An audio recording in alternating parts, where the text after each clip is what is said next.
Assalamualaikum warahmatullahi wabarakatuh. Waalaikumsalam warahmatullahi wabarakatuh. Sebelum kita memulai pembelajaran pelajaran ini, terlebih dahulu kita berdoa dulu kepercayaan masing-masing. Yang pertama berdoa bersama.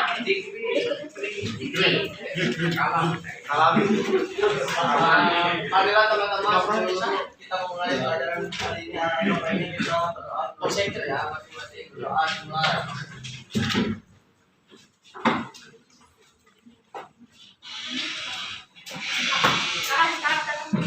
Doa selesai. Oke, kalau sudah seperti itu, kalau misalnya ada sampah-sampah di atas meja atau belum buka biologinya, jangan taruh di atas meja, hati-hati. Kalau ada sampah di bawah laci, tolong diambil. Baiklah,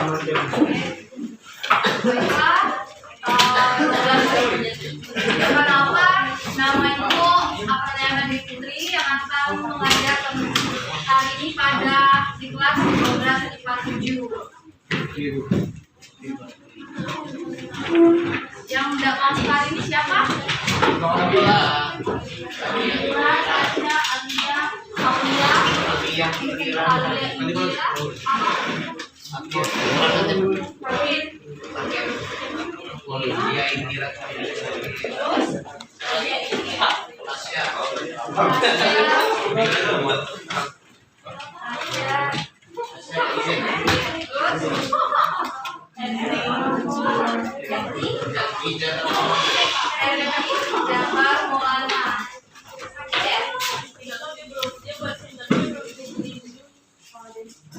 Boleh sementara apa dulu?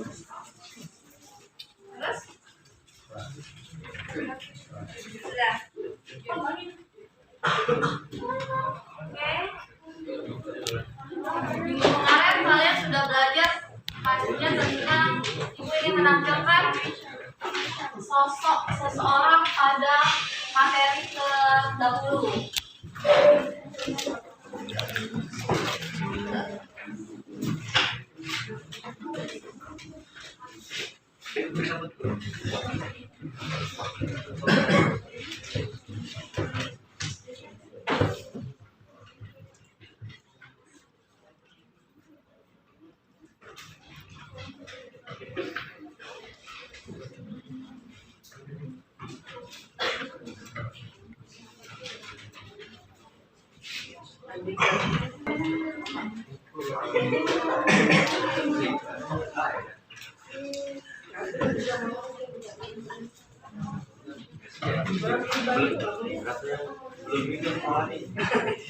Nah, apa yang Anda pikirkan pada gambar di sini? Siapa orang yang ini? Siapa Mendel itu? Gregor Mendel siapa? Siapa? Bapak genetika, benar, bapak genetika. Menurut kalian, kenapa sih dia dikatain bapak genetika? Ada yang tahu? Coba, itu siapa? Andre. Adril. Kenapa dikatain bapak genetika? Kan pelajaran kemarin kan? Oh iya. Kenapa dikatain bapak genetika? Adril. Karena dia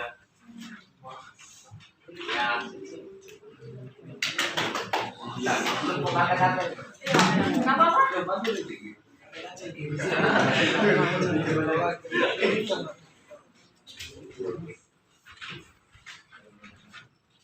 Atau ada lagi yang lain? Kenapa dikatain bapak genetika?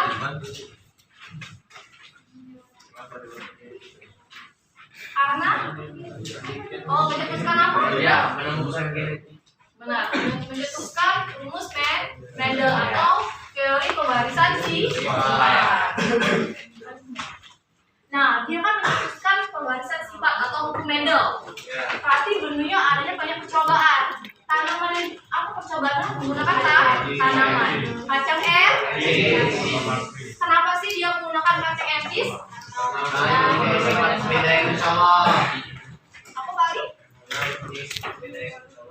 beda yang mencolok. Emang sifat beda yang mencoloknya bagaimana? Bijinya jadi bulat gitu. Terus? Warna bijinya ada yang kuning, ada yang hijau. Di situ batangnya ada yang tinggi, ada yang pendek.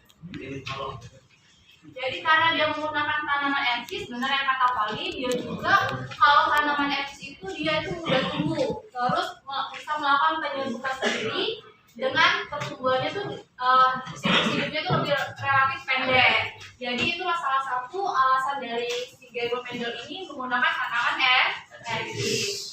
Selanjutnya kalian kemarin kalau misalnya pada Mendel itu kan dia ada namanya fenotip sama genotip. Kalau fenotip pada prinsipnya hukum Mendel itu kan 9 banding 3 banding 3 banding 1 pada kesilangan hibrid. Sedangkan kalau 3 banding 1 biasanya pada kesilangan monohibrid. Nah, kemarin juga belajar bahwa ada fenotip, genotip, terus ada namanya sel gamet. Gamet. Apa itu yang dimaksud dengan gamet pelajaran lalu? Sel kelamin. Berarti sel kelamin pada suatu persilangan itu kan ada yang homozigot sama heterozigot. Misalkan kita mencari jumlah macam gamet. Ada gametnya A besar, A kecil. Itu hetero atau homozigot? Hetero. Kalau misalnya B besar, berarti kalau B besar dengan B besar itu menandakan dianya hurufnya sama, walaupun itu kan sama-sama abjad kan, sama-sama huruf B, tapi bedanya satunya abjad huruf besar, satunya huruf kecil. Berarti kalau di barang kesilangan, kalaupun dia huruf besar maupun huruf kecil, itu dikatakan hetero. Nah, kalau misalkan ini ada A besar, A kecil, B besar, B kecil, C besar, C kecil, berarti dia ada berapa pasang? Ada 3. Ada A, B, sama C. Berarti kalau untuk mencari jumlah macam gametnya, dia itu 2 pangkat N. Berarti N-nya diganti berapa? 3. Berarti 2 pangkat 3. Berarti N-nya 8. Kalau misalkan dianya di sini ada untuk ini pembukaan untuk mereview pelajaran kalian yang lalu. Misalnya kalau di sini ada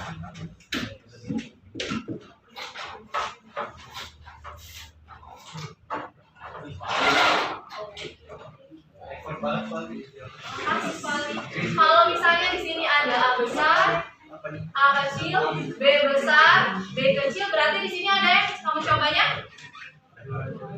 Ada 2. Berarti 2, N-nya 2 kan? Berarti 2 pangkat N sama dengan 2 pangkat 2. 2 pangkat 2 itu sama dengan? Dapat 4 dari mana? 2 kali 2. Sampai sini? Masih ingat kan pelajaran kemarin? Nah, kalau misalnya pada hukum Mendel kan ada dia itu fenotipnya 9 banding 3 banding 3 banding 1. Ada prinsipnya. Bagaimana kalau misalkan dalam suatu persilangan itu tidak mungkin mulus selalu 9 banding 3 banding 3 banding 1 kan, sesuai dengan prinsipnya hukum Mendel. Nah, kalau misalkan dia tidak sesuai dengan hukum Mendel, berarti dia mengalami namanya penyimpangan. Hari ini kita belajar tentang penyimpangan semu hukum Mendel. Tujuan kalian pembelajaran ini supaya kalian tahu apa aja jenis-jenis dari penyimpangan hukum Mendel. Terus kalian dapat membedakan jenis-jenis dari penyimpangan hukum Mendel. Dan kalian dapat mengerjakan soal mengenai jenis-jenis dari hukum Mendel yang kita pelajari. Ada 3 jenis pada hari ini nantinya. Terus pelajaran ini semoga bermanfaat untuk kalian supaya kalau misalkan kalian ada soal mengerjakan soal kesilangan pada ujian sekolah, kalian dapat mengerjakannya dengan cara sempurna, terus menumbuhkan rasa ingin tahu kalian dan teliti kalian dalam mengerjakan persilangan. Nah, kalian kan tadi kata kalian sudah lupa persilangan, ya kan? Sebelum itu kan kita ada yang penyimpangan semu hukum Mendel. Nah, sebelum itu ibu ingin tahu dulu tentang tes awal kalian atau pre-test. Jadi ibu kasih Google Form, kalian kerjain dulu 4 menit, cuma 2 soal.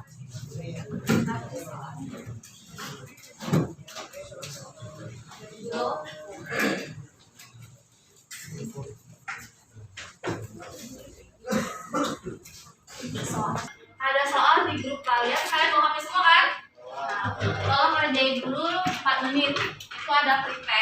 untuk mengetahui bagaimana pengetahuan awal kalian tentang penyimpangan hukum Mendel. Penyimpangan semu hukum Mendel.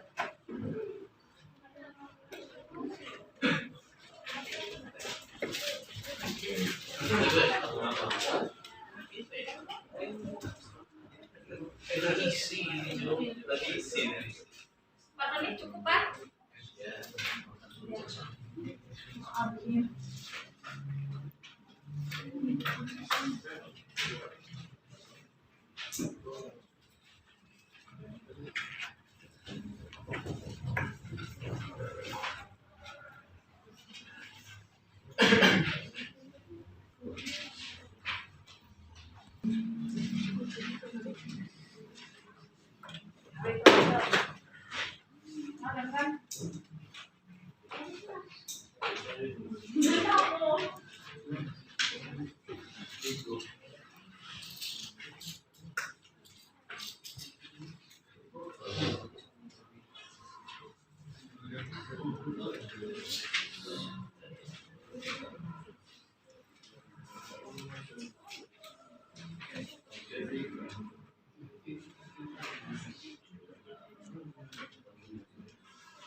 Sudah?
Sudah semua?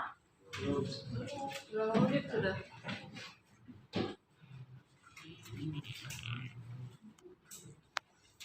Gak usah lihat di Google, jawab baik. Gak usah lihat di buku, juga konten. Jawab baik, kira-kira kamu banyak jawab, saja lewat. Oke, sudah semua. Kita lanjut. Kita belajar tentang terima kasih sudah mengerjakan tugasnya. Kita lanjut lagi sekarang penyimpangan semu hukum Mendel. Penyimpangan semu hukum Mendel. Kenapa ya kalau Mendel mengatakan dia itu penyimpangan semu hukum Mendel? Kenapa nggak penyimpangan hukum Mendel? Jadi kalau penyimpangan artinya pada proses persilangan atau perkawinan antara yang akan diujikan antara gen A misalkan dengan gen B itu mengalami tidak sesuai dengan prinsipnya hukum Mendel. Tapi tidak sesuai, ada kata semu di sini, berarti dia masih mengikuti prinsip dasar dari hukum Mendel. Tapi ada yang bagian yang mengalami perubahan. Yang bagian yang mengalami perubahan ini adalah bagian fenotipnya. Berarti fenotipnya yang mengalami perubahan pada persilangan. Sedangkan bagian genotipnya masih sama, masih mengikuti dari prinsip dasar dari hukum Mendel. Jadi kalau misalkan pada persilangan prinsip dari hukum Mendel itu, kalau menurut hibrid pasti menghasilkan 9331 kalau misalnya dikalikan antara R1 sama dengan R1. Nah, kalau misalkan pada penyimpangan semu hukum Mendel ini, dia itu bisa jadi fenotipnya itu tidak 9331, bisa yang lainnya sesuai dengan fenotip yang disilangannya. Jadi dia dikatakan penyimpangan semu hukum Mendel, dia itu prinsip dasarnya masih mengikuti hukum Mendel, tapi yang mengalami perubahan cuma bagian fenotipnya. Berarti adanya perubahan pada fenotip. Ada yang ingat fenotip itu kan pada misalnya dia menggunakan huruf abjad kan, misalnya U besar dengan U besar, atau U besar dengan U kecil, atau A besar dengan A kecil. Jadi kalau yang bagian penyimpangannya ini, dia ini cuma berubah pada bagian fenotipnya saja. Sedangkan bagian fenotipnya masih tetap sama, mengikuti prinsip dari hukum Mendel. Nah, penyimpangan semu pada hukum Mendel itu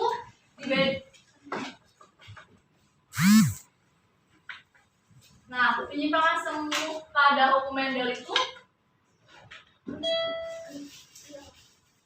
misalkan pada penyimpangan semu hukum Mendel ini kan, misalkan pada kayak jengger ayam, bentuk jengger ayam itu berbeda-beda atau menggunakan warna laut pun berbeda-beda, misalnya warna hijau, oranye, atau warna kuning, atau warna putih. Nah, ada penyimpangan semu hukum Mendel ini dibagi menjadi 5. Tapi yang kita pelajari hari ini cuma ada 3. Jadi penyimpangan hukum Mendel itu kan dibagi menjadi 5 kan? Penyimpangan semu ada 5. Yang pertama yaitu ada atavisme atau interaksi antar gen. Yang kedua yaitu kriptomeri. Yang ketiga epistasis dan hipostasis. Yang keempat komplementer. Yang kelima polimeri. Yang kita pelajari hari ini cuma interaksi antar gen,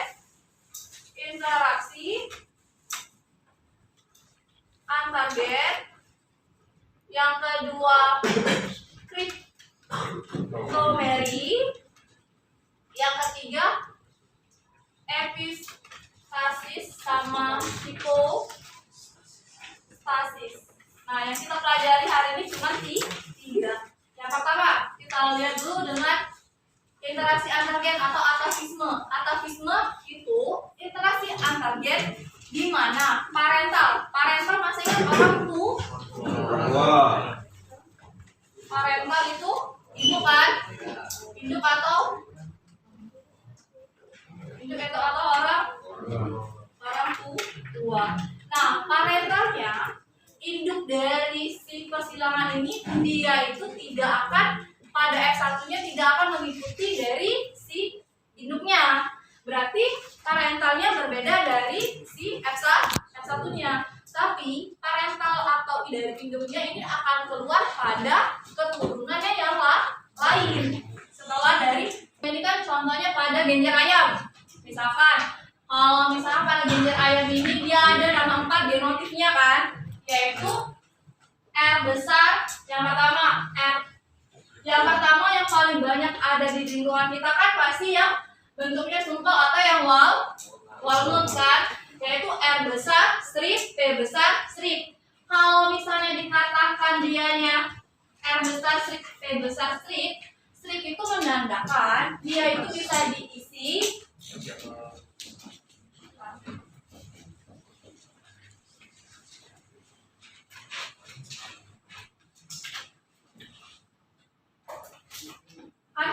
misalnya dia itu kan orang tuanya, parental kedua orang tua, orang tuanya itu tidak akan muncul pada keturunan yang pertama kan, yang X1-nya, inti dari kalau interaksi antar gen atau antavisme. Nah, yang ini kita misalkan dia ada genotipnya genjer ayam, bentuk genjer ayam. Misalnya yang paling banyak itu kan bentuk genjer ayam kan bentuknya walnut.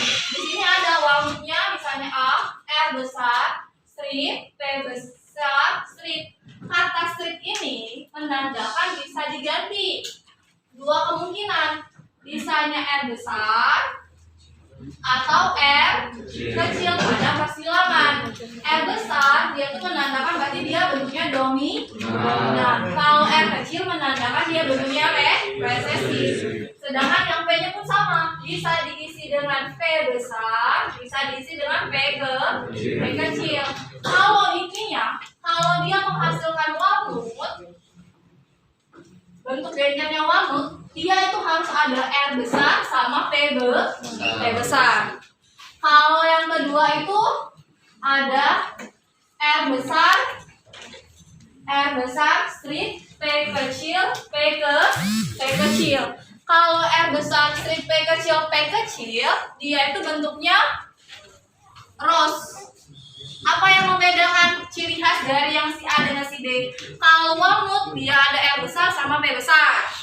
Kalau misalkan rose dia itu R besar dengan P oke, misalnya A, B, C. Apa dia P ya? Apa P ya? Kalau yang A tadi kan karena R besar sama P besar, jadi walnut. Kalau rose karena R besar sama P kecil, karena resesi. Nah, kalau P apa ciri khasnya? Kenapa sih harus muncul warna P pada persilangan? Adanya R kecil, berarti adanya R resesi. Jadi kalau ada R resesi bertemu dengan P besar, dia itu pasti hasilnya P ya.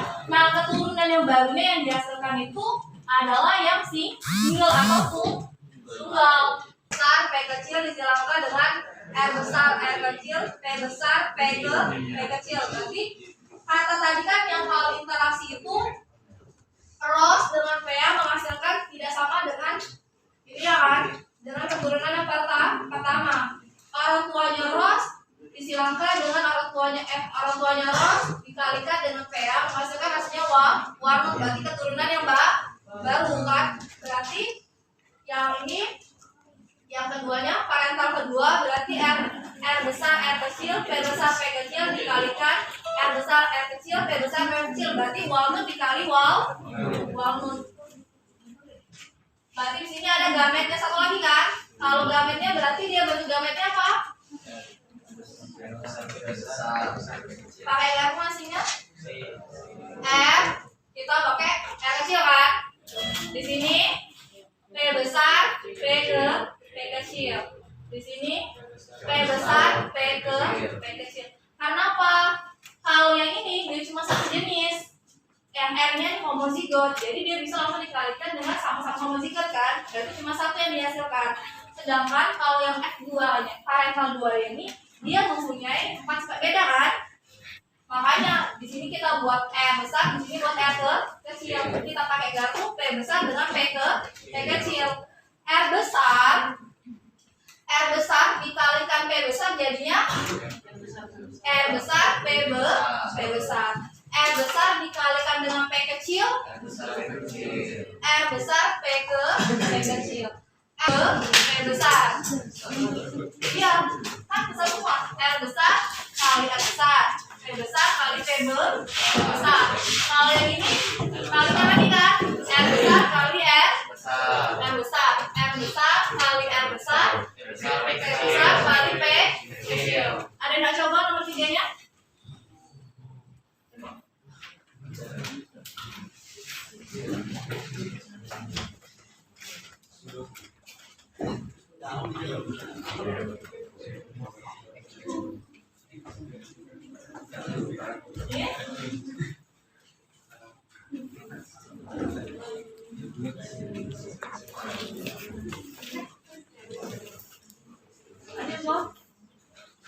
Tanya kawan lagi, siapa?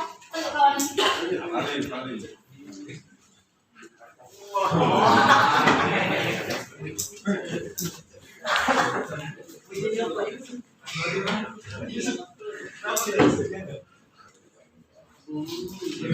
Kecilnya. R besar, R besar. P besar. P besar. Ini. Berarti P besar. P kecil. Kawan suka bagian situ? Siapa namanya? Iya. Silakan.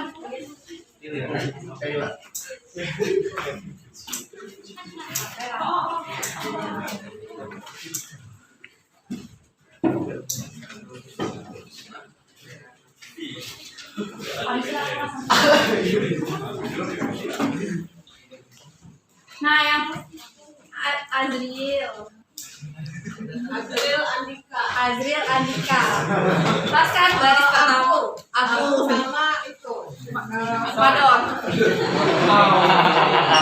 Oke.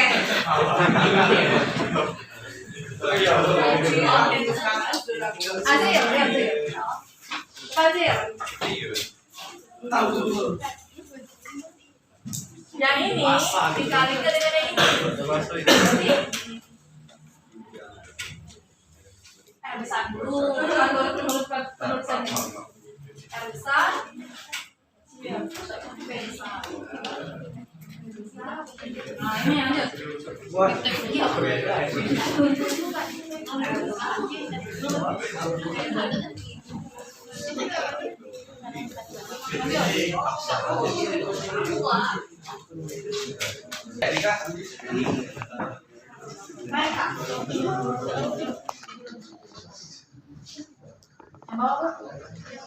Yang ini dikalikan dengan yang ini.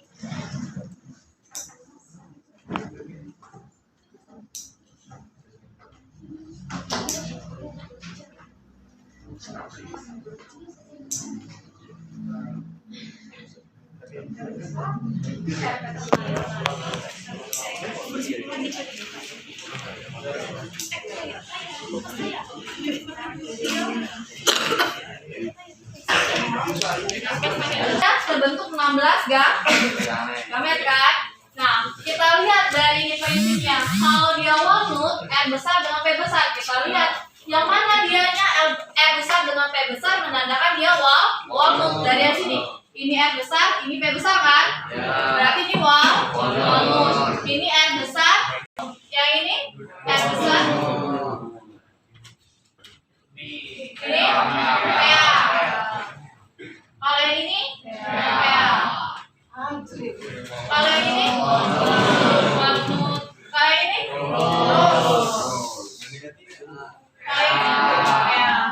kalau ini sih. Berarti ada berapa walnut di sini? 1, 2, 3, 4, 5, 6, 7, 8, 9. Berarti ada 9 walnut berbanding ini membentuk suatu karakter yang baru. Jadi gen dominan membentuk karakter yang baru, yang resesifnya akan membentuk warna yang baru. Misalkan pada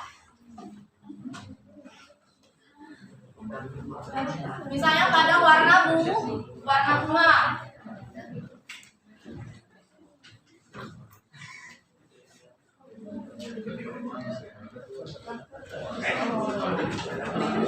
Jadi kalau pada cryptomerit ini warna ungu akan muncul kalau misalkan ada dua gen yang bentuknya dominan. Misalkan pada ungu ada A besar sama B besar, otomatis dia warna ungu. Sedangkan kalau misalkan dianya A kecil B besar B kecil atau A kecil B besar B besar, dia membentuk warna putih. Kalau dia warna merah, kalau dia itu ada gennya A besar atau A besar A kecil dengan B-nya yang bersifat resesif, B kecil B kecil. Kalau pada cryptomerit ini dia bentuk perbandingannya 9:3:4. Kalau epistasis dengan hipotasis artinya menutupi dan ditutupi. Kalau epistasis misalkan ada gen A ada gen A sama gen B. Gen A epistasis terhadap gen B, berarti gen A ini menutupi si gen B. Nah, si B ini bisa ngomong juga kayak gini, oh aku nih hipostasis nih terhadap gen A, berarti aku nih ditutupi sama si gen A. Misalkan pada kalau dunia nyata, kalau misalnya kalian upacara atau kayak apel pagi, pasti yang di depan kan yang paling tinggi, ya kan? Yang depan paling tinggi, yang bagian belakangnya itu kan sudah yang tingginya tidak melebihi daripada yang depan kan? Berarti yang si depan ini jadi epistasis loh terhadap bagian yang belakang, benar kan? Dia menutupi bagian belakang. Terus yang belakang ngomong, bisa juga dia ngomong, oh aku nih hipotasis ditutupi sama si bagian depan, makanya aku udah kelihatan.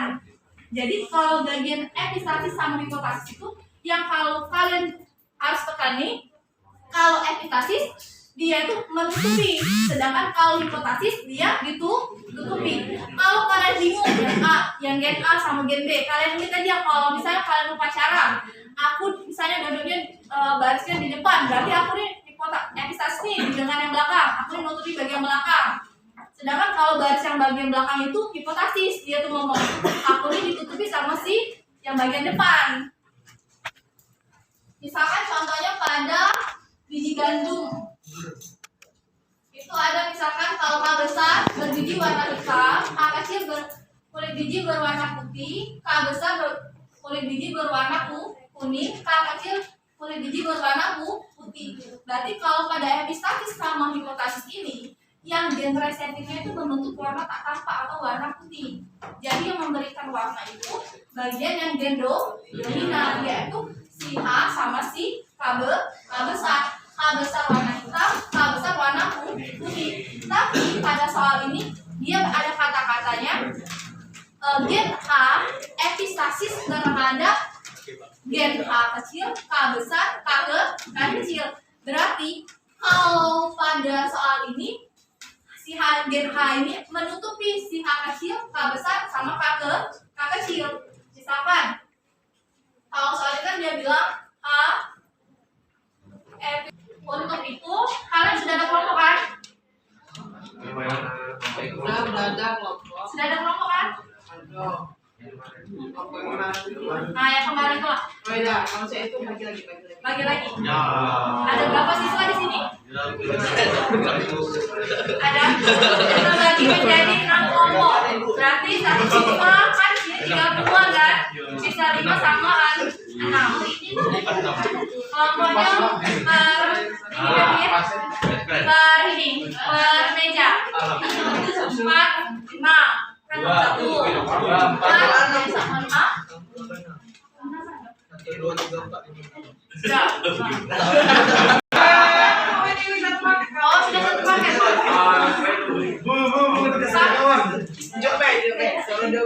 Ya, sudah ngomong pokoknya ada 6 kelompok.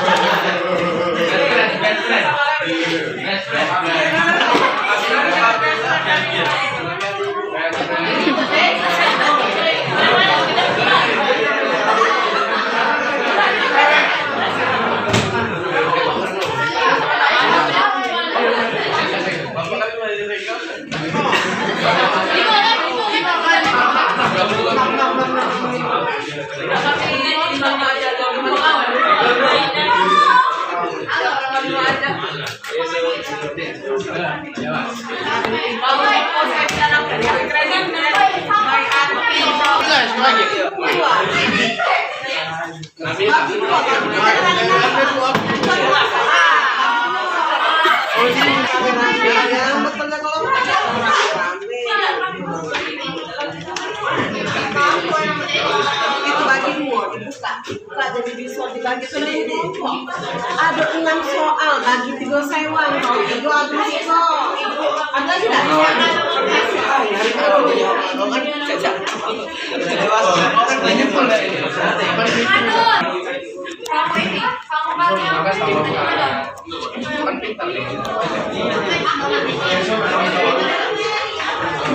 Ada kelompok kali. Oke, masih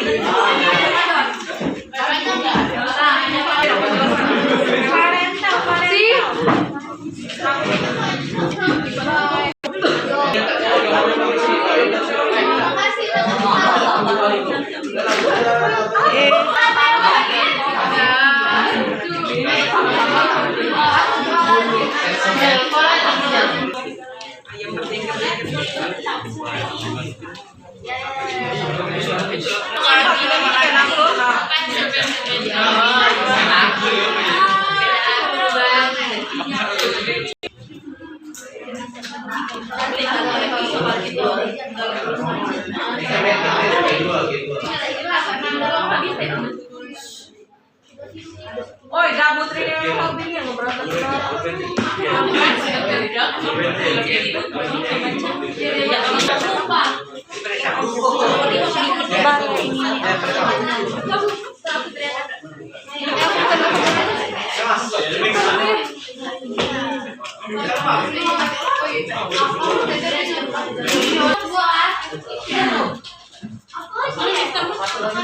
Nomor 2 Be. Sudah. Siap ya, biar kita bisa lanjutkan lagi habis. Be. Cek sama kelompok yang lain. Ayo.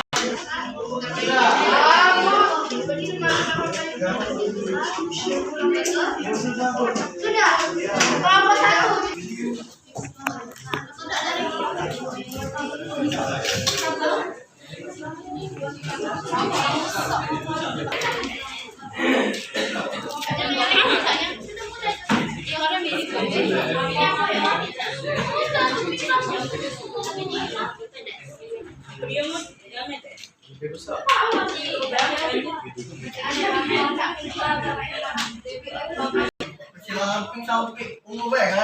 Ya, sampai sini. Kamu udah bebas target kecil. Sama. Kelompok 3 kamu udah yang 1. Kamu lihat dah. Kelompok 4 sama. Yang belum dikerjain kan kita lanjut hari Jumat. Kalian kalau lanjut ke Jumat kan masih ada 2 jenis lagi kan. Jadi kalian berdewa hari Jumat kita balik lagi. Ada dari anak itu dulu pelajaran pada hari ini. Juga kalau belajar so apa? Apa sih?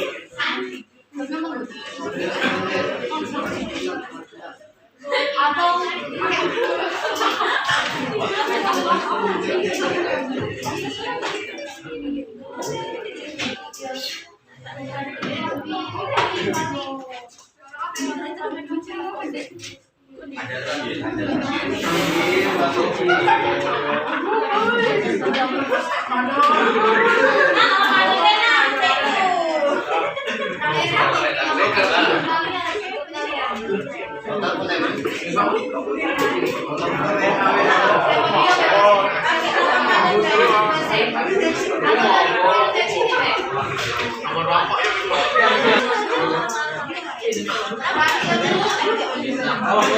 Oke.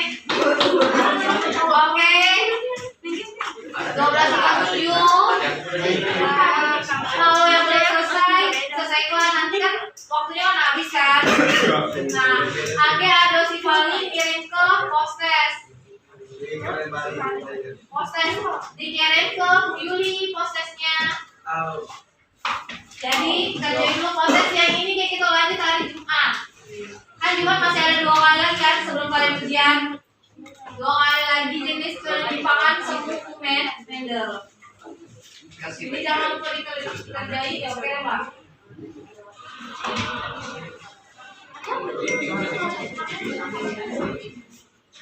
Silakan.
Yang mau menyusulkan pelajaran kita pada hari ini, Madon, Don. Ayo Don, suara Don. Ayo Don, kita tadi kita. Siap. Jadi kesimpulannya berkat Mendel kita bisa mengetahui rumus genetika yang tertuang dalam hukum Mendel. Tetapi ada penyimpangan semua pada hukum Mendel. Ada askelatisme, serta hipotesis. Meskipun itu hanya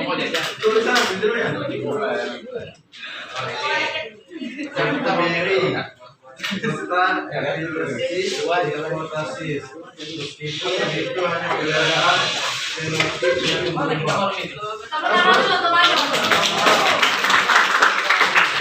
Oke, yang prosesnya kerjailah kalian diberi oleh Fani atau begitu ya kiranya itu langsung lihat prosesnya. Terus hari Jumat kita belajar tentang dua jenis penyimpangan, yaitu 3 komplementer sama polimer. Ya ini kerjailah. Itu saja pelajaran kita pada hari ini. Assalamualaikum warahmatullahi wabarakatuh. Waalaikumsalam warahmatullahi wabarakatuh.